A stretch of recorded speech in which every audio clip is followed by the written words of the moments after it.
Hi everyone, it's Gary Nicholson here for the Mountain Weather Information Service. This is your planning outlook video updated on Tuesday the 3rd of July. High pressure stays in charge and there's plenty more dry and warm weather on the way. Just some brief cooler air that gets into Scotland over the next day or so, and occasionally some low cloud to spoil things across the Western Highlands.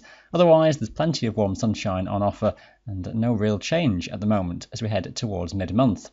So the ground is remaining very dry. That high fire risk continues as we go for many days ahead yet. Here's the chart for Wednesday. Slight high pressure. Any thundery troughs are more or less kept away towards France. Just a chance of 1 or 2 showers breaking out across northern Scotland. Very isolated, a very low risk of a thunderstorm, but most places staying dry right the way through. Light winds on the whole and a good deal of sunshine.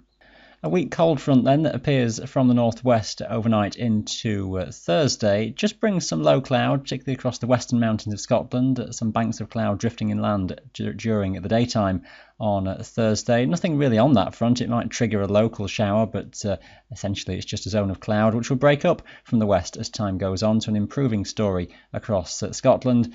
Any thundery showers focus towards the far south of England, with the Pennines and Wales most likely staying dry.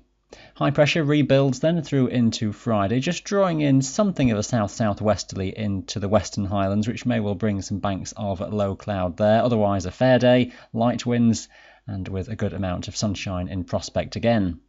Temperatures lifting then as we head through into the weekend. Once again, that south-southwesterly flow across the far northwest Highlands may be enough to draw in some moisture and low cloud and murk onto those western mountains. No rain to speak of, might be a few bits of mist and drizzle, but it could just spoil things and make things dull around those coastal mountains. But for most places, there'll be a good deal of sunshine and clear skies for a good part of the country throughout the day. Similar for Sunday, just the spoiler towards the far west and northwest of Scotland. Many places again dry and bright, light winds on the whole, and temperatures feeling pleasantly warm.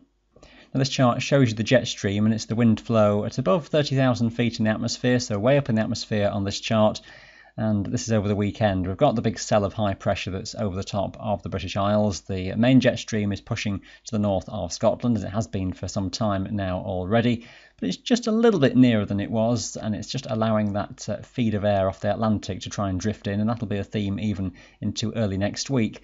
What we need is the jet to be even further north, and actually the branch of the jet which exists over Spain and the Mediterranean to be shuffled a bit further north as well, pushing the main cell of high pressure that little bit further northwards, as it was during last week when it was Scotland that saw the very highest of the temperatures and the absolute dry conditions. Just for a few days ahead now, the high is back to being an extension of the Azores high, which is just trying at times to feed bits of moisture off the Atlantic towards Scotland.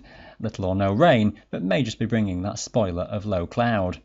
There are some indications which want to push that high back towards the north as next week goes on eventually. It might take a day or so to do it. The overall message is really more warm, dry, sunny weather with temperatures well into the mid-20s, even getting towards 30 again right into the Highlands if the high can once again push well towards the north. So a fair spell of weather is ongoing as we head through towards the middle of the month. All we just need to watch for is if that high just weakens at any point, and again a little thundery trough around Biscay gets into the picture. This is towards now the end of next week, the 13th, 14th, 15th of July, and maybe just a glimmer of a hint of something of a trough in the southwest approaches as the high just weakens a touch, and it might find something thundery. It's a tentative suggestion at this stage. The overall theme could well still be plenty of dry weather, but just want to watch as we head towards mid-month. So I'll keep you up to date with the very latest long-range thoughts. The next video online for you on Friday. Thanks for watching. Bye for now.